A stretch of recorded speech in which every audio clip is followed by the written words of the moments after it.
and it will be available to view online now and in the future. We welcome the use of the Welsh language at meetings. I've had no requests for people to speak Welsh today, so this meeting will be conducted in English only. If there are any members in the chamber, I don't think we've got any members. Just be aware that everyone's on camera and you may also be visible on screen. And when speaking, please remember to speak clearly into your microphones. For the members taking part remotely, can you please refrain from using the chat function and instead use the raised hand icon if you'd like to speak. Please remember to keep your microphone muted when talking. So moving on to the agenda, we go straight to agenda item 1, which is apologies and attendance. Have we got any apologies, Chris? Thank you, Chair. No apologies today. Okay, thanks, Chris. Right, agenda item 2, declarations of interest. Members, do you have any declarations of interest today? No? Okay, thanks. Right, we've got agenda item 3, which minutes of the Licensing Committee from the 6th of September 2022, which are on pages 3 to 6 of your agenda pack. Members, can you possibly state whether you have anything to raise in relation to the minutes? If you haven't, I'll take them as approved. Anything to raise?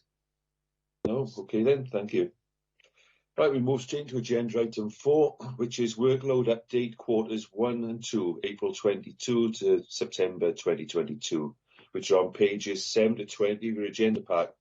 Robin, would you like to deliver the report, please? Thank you, Chair. I'll just share my screen so I can take the committee through the report as I go through it. Just bear with me.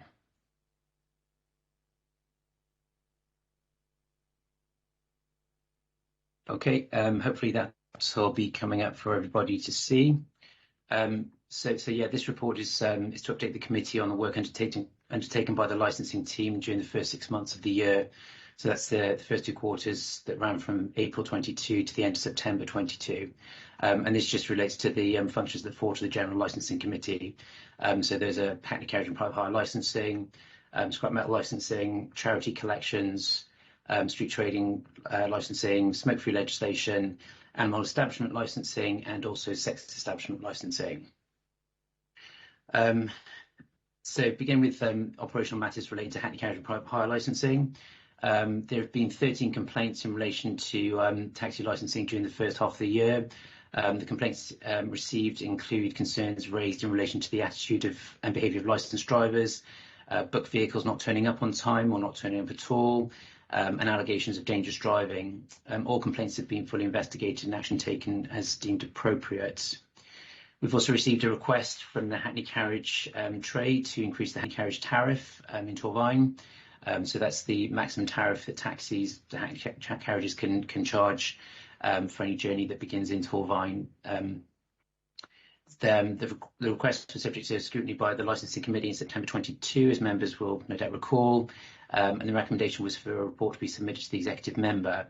That has taken place, and the executive member had approved the report for consultation, and a statutory 14-day consultation process took place in October 22.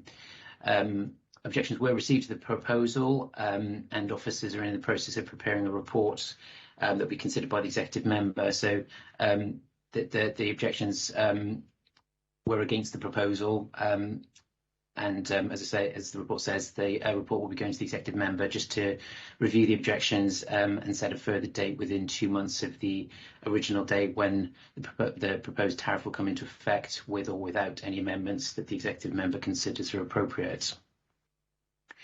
Additionally, related to taxi licensing, in May 22, we conducted a joint operation with Headley Gwent Police, which involved stopping and inspecting licensed vehicles to ensure compliance with the legislation and Torfaen's policy requirements. There were 5 vehicles stopped and they were inspected, and breaches were found in relation to policy requirements. So those were dealt with by way of advice.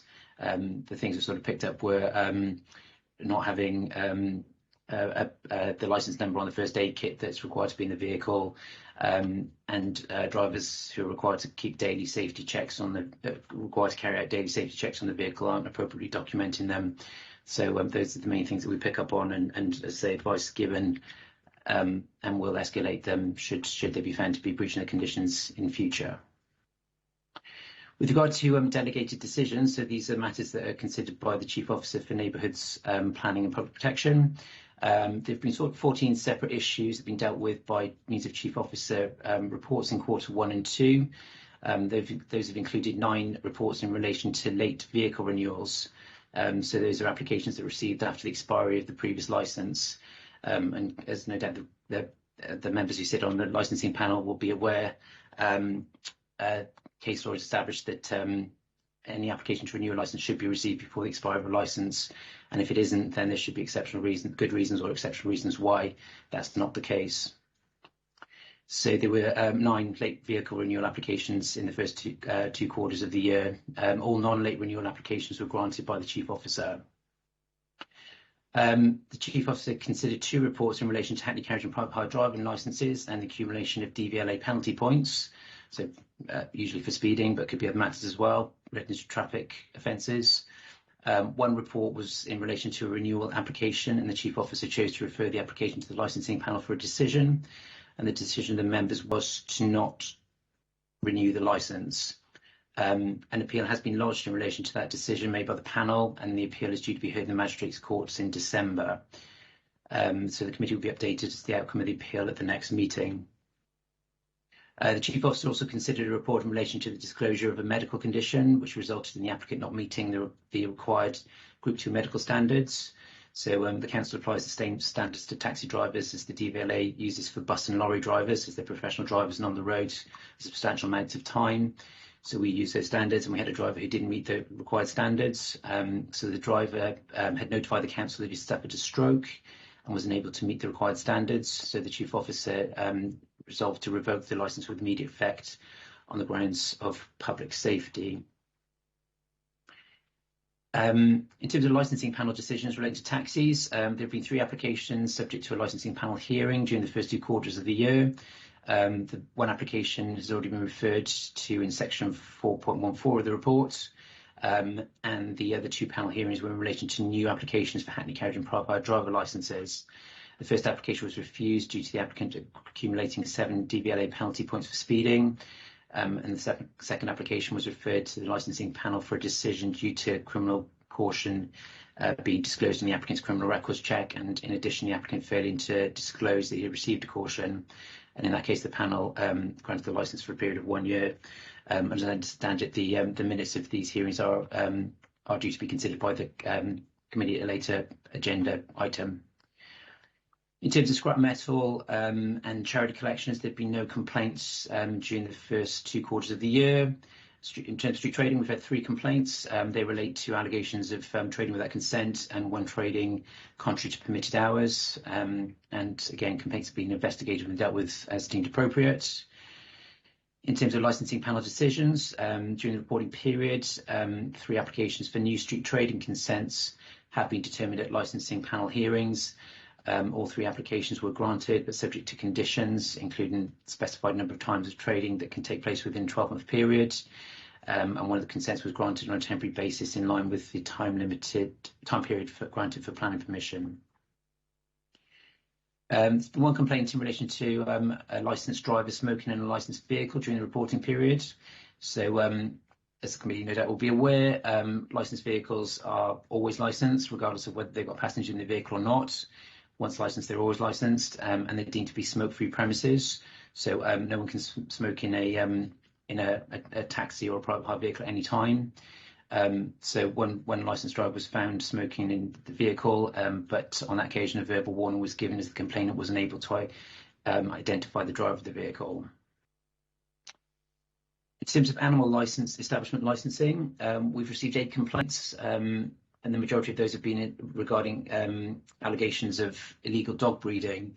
Contacts have been made with all the premises that have been subject to a complaint, but without evidence to the contrary, as we've not been able to substantiate the complaint. And with us having limited powers of access, the licensing team have been able to take the complaints forward, but we are monitoring the premises just to see if we can establish any illegal activities at them. An allegation has also been received that a licensed home boarder was exceeding the number of dogs that permitted to be boarded, contrary to the licence. And compliance checks have been carried out at the premises, but there's been no evidence to substantiate that allegation. Lastly, we've had no complaints in relation to sex establishment licensing, and we don't currently have any sex establishments and premises licensed in Torvine. Moving on to the overall work results. So the workload activity for the first 2 quarters of the year is attached to the report as Appendix A. And this details the number of service requests that are dealt with by the team in relation to providing advice to businesses, and that's quite high, and that's evidenced in the activity report, which I'll come on to in a second. Service requests can also relate to pre-application advice in relation to a licence holder, or general queries about any aspect of licensing. Work is ongoing in relation to the website development in order to signpost members of the public and applicants to advice that they may require, and that activity is unable to be taken into account within the activity report.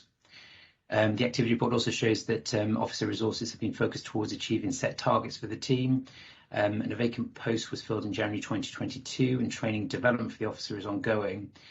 Consideration has also been given to the development of an online application system which will create benefits for members of the trade as well as for the team, including the making of the application process more streamlined for the trade. Members will be kept updated as this is progressed, but this is not reflected in the workload reports. So I'll just refer to the committee to Appendix A. So this is the licensing team activity report for the year. So the first 2 quarters are detailed here. I won't go through it in detail as it has been circulated in advance of the meeting today, but obviously I can answer any questions that members have in relation to that.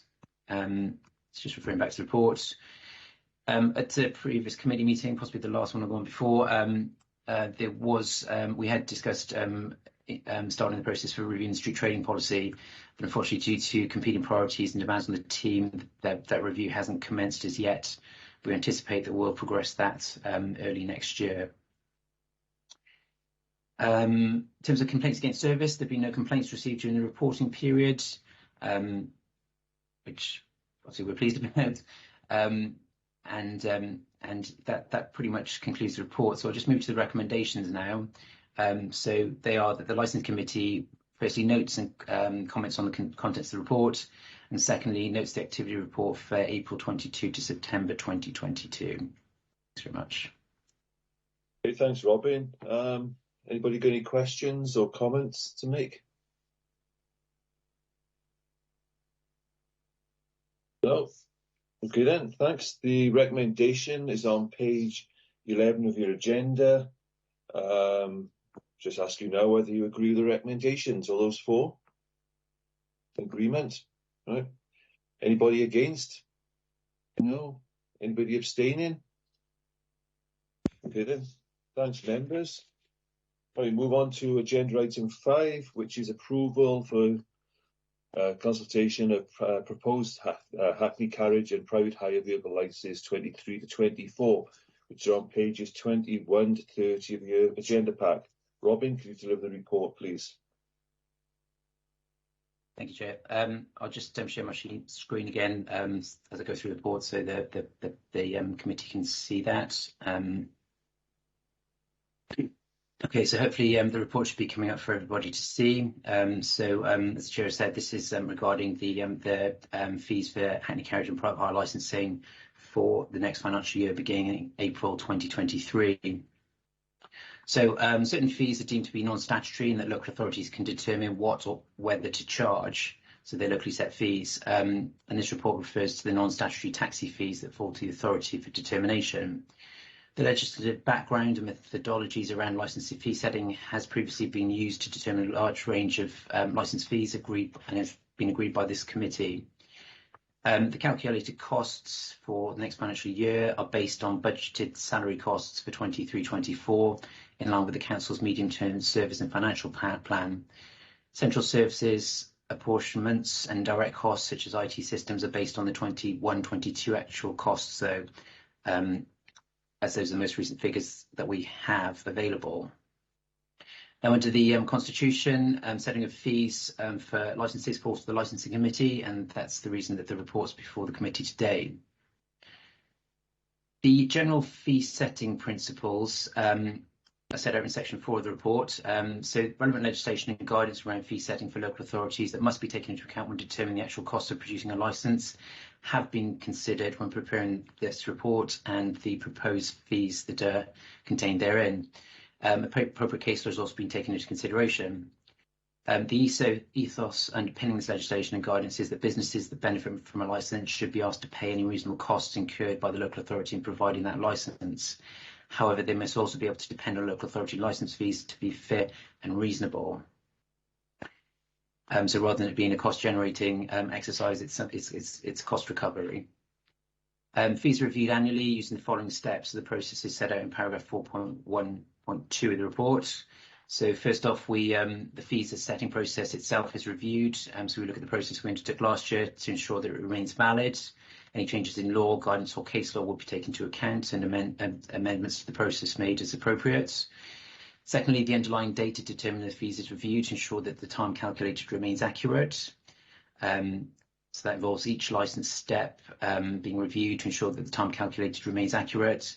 The authority's finance department is asked to update staff hourly costs, including on-costs. Other costs such as IT, specialist equipment are reviewed to ensure that they may remain relevant. And also, if there is a significant profit or loss in the previous period, the fee for the next period will need to be reduced or increased by the same amount, hence the cost recovery sort of process. The cost calculator is then updated to calculate any changes in fees using the Wales Licensing Expert Panel spreadsheet.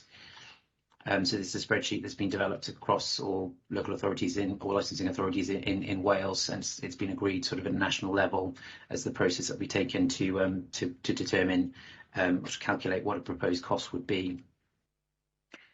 For each type of licence, there are three main elements. First is the underpinning costs. So these are the costs incurred by the authority to establish any policies, procedures, fees, specialist equipment, without which each type of licence couldn't be delivered. The costs are calculated as an overall cost shared between the licences to which the cost relates. Secondly, specific licence steps are relating to each type of licence, from initial advice through to administration and approval of the licence, including any costs relating to compliance. So in terms of a taxi licence, for a vehicle licence, it'd be sort of given advice, receiving the application, inspecting the vehicle, producing the licence, updating our systems, producing plates and door signs, etc. So all those various steps involved in administering the application would be taken into consideration when determining how much time is spent and what the costs involved are. And lastly, the operational costs to the authority for each officer provided by the finance department, which include wages on costs and other costs to the authority of having that officer in place. So that rate includes, for example, general costs such as building provision, maintenance and heating, IT provision, travel and training, etc., plus a pro rata contribution towards HR, payroll, legal and other services upon which officers depend. Generic costs relating to service delivery, such as costs of providing reception services, finance and invoicing, printers and photocopying, etc., are included in that cost as well. The actual cost of each underpinning activity and specific licence step is calculated using the hourly rate, which ensures that each licence applicant pays a fair licence fee depending on the time taken to process and deliver each licence type. Officers have received guidance and training on this process and have been involved in reviewing underpinning activities and licence process steps in conjunction with the Administration and Business Support Officers Service, who deliver the licensing administration functions.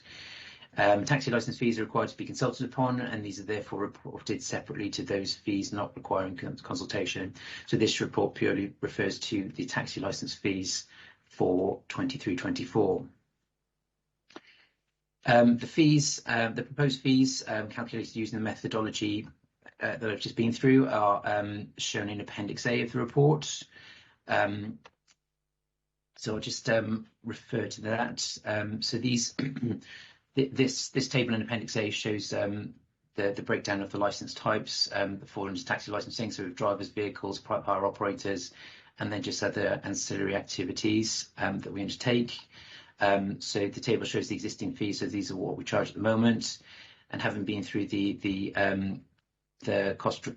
process to determine what the fee should be for next year based on cost recovery and our projected cost for next year. These are the proposed fees for the financial year starting 1st of April 2023. So these are non-statutory fees, so they're all locally set. Let's say these have been calculated based on the activities that's involved in producing licences. Just returning back to the report. The report says that the fees don't fall within the Provision of Services Regulations 2009, but both the determination and administration of the licence and the licence maintenance enforcement elements of the fee have been calculated separately in each case. So the administration costs are those in getting the licence from initial inquiry through to being issued, and then enforcement costs are the ongoing costs associated with enforcing the authorisation once it's issued. So just referring back to Appendix A, I think that the enforcement costs have been incorporated into the fees that are set out here.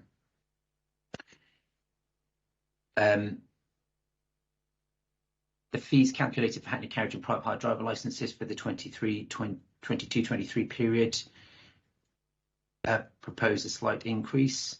The fees in relation to the vehicle licences propose a slight decrease. Of course, I think that should be for the 23-24 year.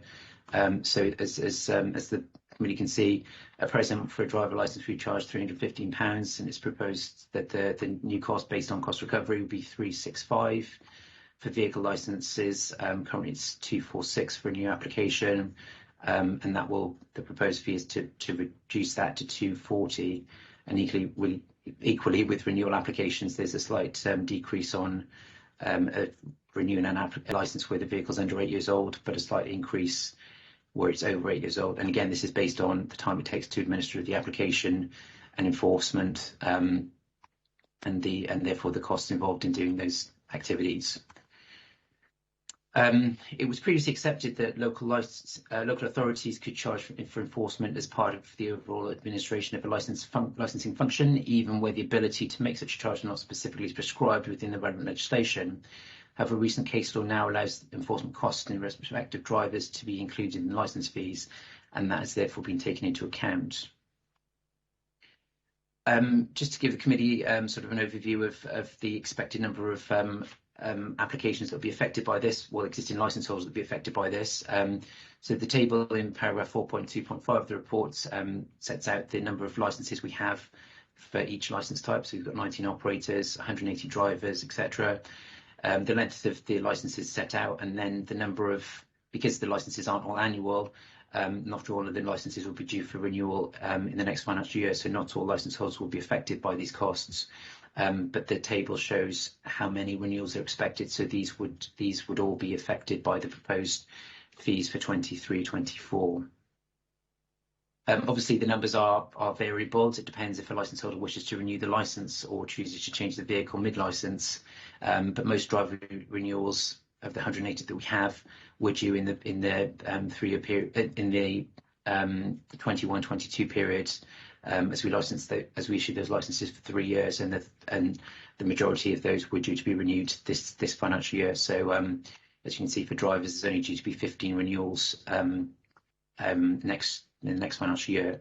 Obviously, we don't know how many new applications we're going to have, so that's all beyond our control. And as I said, the renewals are subject to the licence holder coming to us to renew their licence. So these figures may vary. There has been a notable decline in the number of active licences compared to this time last year. The table in paragraph 4.2.7 of the report sets that out. So particularly in terms of drivers, in 2021 there were 216, but that's reduced to 180. As I said, the majority of our driver licences were due to be renewed this year, so there has been a number that haven't renewed their licences. That could be for various factors, the pandemic, for example, costs, finding other employment, and it may not be that they've just got to the end of the 3-year period and then decided not to renew. They could have stopped working earlier in the 3-year period and then just not told us, which is perfectly fine. But we wouldn't know that they weren't going to renew until they didn't renew. So it wasn't until this year that the numbers, we realised the number would be decreasing. Now, the proposed fees for 23-24, as I said, as we've looked at, are Appendix A. There's a proposed decrease of £6, as I've said, for new vehicles and renewal applications. There are 175 vehicle licences due for renewal next year, but that may change due to new vehicles being licensed, and some proprietors may make the decision not to renew.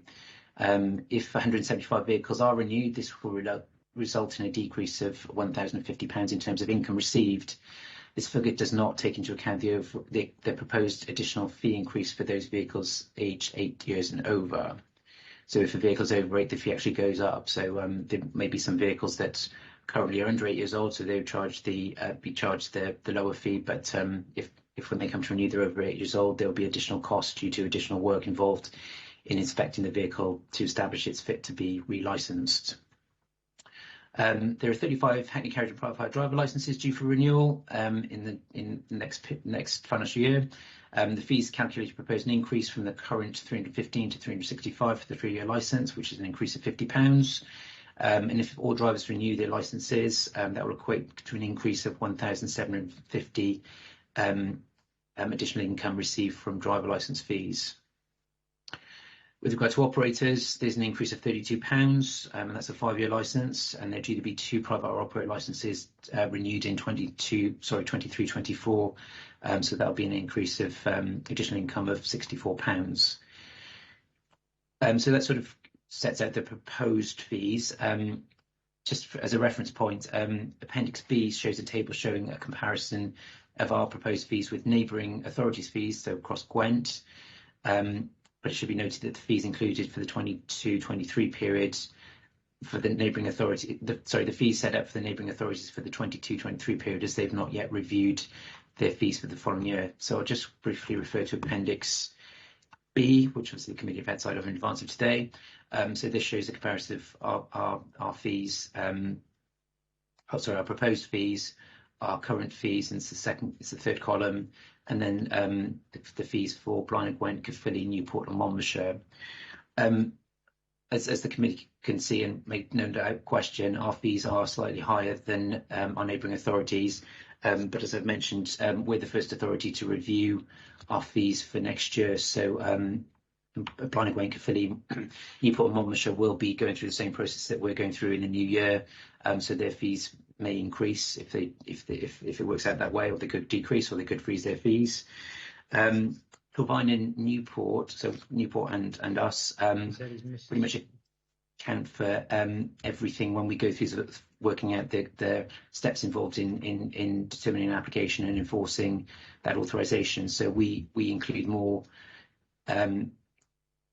information in our spreadsheet to determine the cost than Monmouthshire and Caerphilly do.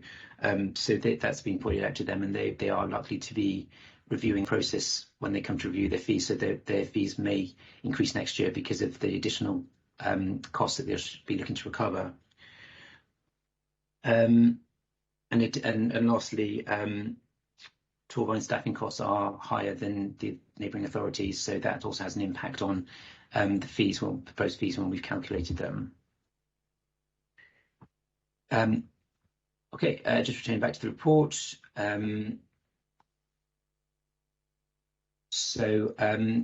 Members have previously agreed a reduction in fees for wheelchair accessible vehicles and electric vehicles.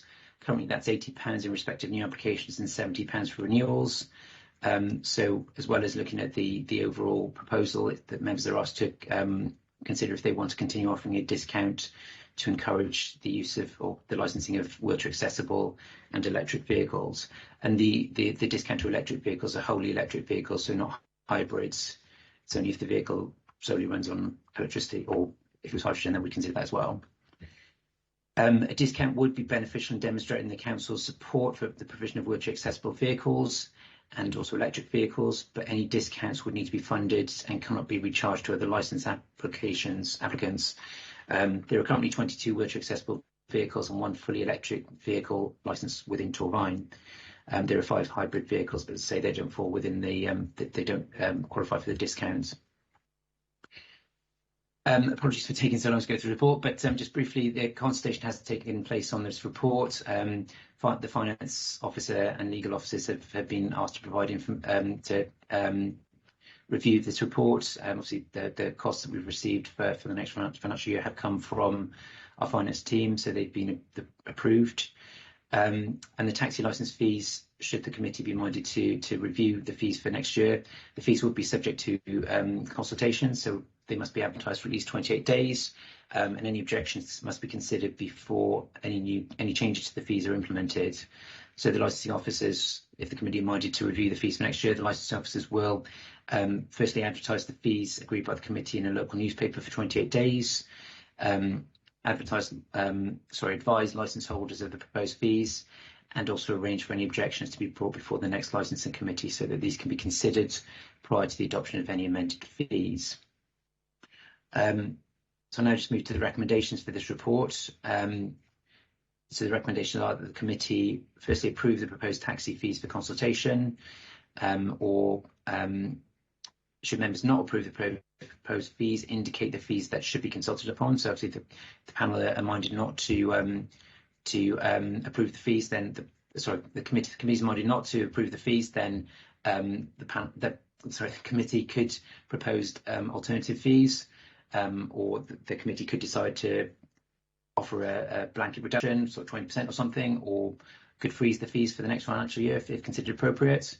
Obviously, as I've said, going through the report, we've determined them based on cost recovery, so it's going to be the cost that takes it to produce the licence, but obviously it's open to the committee to decide whether they're appropriate or not. And should the committee decide that the fees should be modified, the committee should indicate lastly if a reduction in the licence fee in respect of wheelchair accessible vehicles and or electric vehicles should continue, and if so, what that reduction should be. So currently it's £80 for new vehicles and £70 for a renewal application. And that concludes the report, Chair. Thank you. Thanks, Robin. I'll go into the members' questions now. I can see we've got two hands up. The first one is Councillor Elizabeth Haynes. Councillor. Thank you, Chair. Just a couple of my first point really is that we are going to be sort of the most expensive borough for driver's licence on a 3-year period, but I now understand, having spoken through the report, that that's been costed, and so we've not got very much to do about that. My only real comment that I would like some clarity on, and maybe possibly look at changing, is the operator's licence. Because we are sort of up there in the top, but I'm sort of mindful, having looked at Newport, that they have a breakdown for the number of vehicles that an operator might have, and a number of cars that an operator might have. And it seems to me that we now have some bigger companies in Torfaen, and it seems to me maybe we should be looking at that, because there seems some unfairness that an operator with 2 cars is paying the same price as an operator with maybe 20 cars.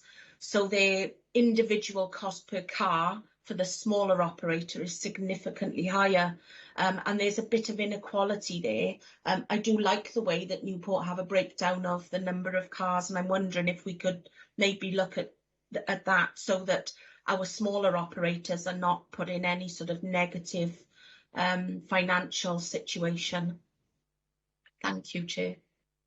Thank you, Councillor Haynes. Do you want to reply to that, Robin, before I go Yeah, so the way we've approached it is that enforcement in respect of a vehicle is the cost of that is incorporated in the vehicle fee. So the complaints that come up, any complaints made about an operator, obviously we would investigate the operator for. So it wouldn't necessarily. So I'm not quite sure where I'm going with this. It wouldn't. It's something we can explore. That's not a problem. Obviously, I can't really propose any fees here today. If the committee were minded to, for officers to bring fees back, then we could do that. But as I say, if an operator has a large fleet, then that would generally be the complaints are made about the vehicles, and therefore we'd investigate the vehicle proprietor rather than the operator. So the cost of doing that is incorporated into the vehicle fee. So as I say, that's the approach that we've done. Just because an operator has a large number of vehicles doesn't mean we spend more time necessarily with that operator. It's more the vehicle proprietors, if that makes sense. But as I say, it's something we can explore if the committee wants us to do that. Okay, thank you. Thank you, Robin. Councillor Parish. Thank you, Chairman. The point I'd like to make is 4.2.10, the reduction for wheelchair accessible vehicles and electric vehicles. Members have previously agreed to reduce the fee. The new application is £80 and the renewal application is £70. I'd like to propose that we carry on doing that. Okay, thanks, Councillor Parish. I would second that. Okay, thanks. Well, we'll vote on it with the recommendations. I believe we go through to split into two parts. We vote on the first part, and then the second part would be the reduction and suggest that we carry on. That's right, isn't it, Claire? That's okay. Any other questions, members, or comments? No, everybody's happy then. Okay, then we go straight on to recommendations, which are on page 25 of your agenda. So we go to part 1 to approve the proposed taxi licence fees. So that's take a vote then. Those for? Those against? Is anybody against? You could say, because you can't always see on the screen. And anybody abstaining? All right, we've got Councillor Haynes abstaining. Okay, thanks. We go on to the second part, which is the reduction of the licence fee. Are we all, well, we vote on that now. You see in front of you, are you happy to carry on with the current reductions? All those for? Okay. Anybody against? Okay, anybody abstaining? Okay then, thank you, members. Right, so agenda item 6 is the date of the next meeting, which is scheduled to take place on the 16th of February 2023. So thank you, members, for attending. If you'd like to just stay on now, we'll go into the next meeting. Okay, thanks.